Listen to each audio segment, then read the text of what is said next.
Here I've got ALCATEL 1X from 2019, and let me show you how to activate night mode on the following device. So at first you have to open list of all apps, then find and select the settings.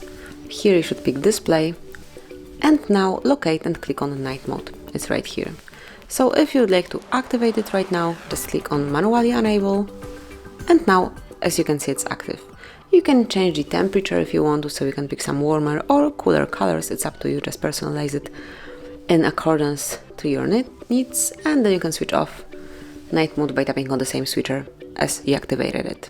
Then you can also set some automatic rule. To do it, just click on automatic schedule, and here just click on the plan, so you can pick either from sunset to sunrise, or you can choose some particular hours. So let me choose, for example, from midnight till 7 AM. So from now on, between those hours, your night mode would be active, like it would be done every day. You can switch it off just by tapping.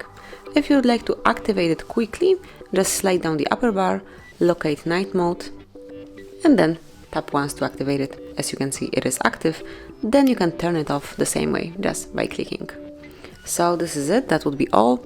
Thank you for watching, take care of your eyes, please subscribe our channel and leave the thumbs up.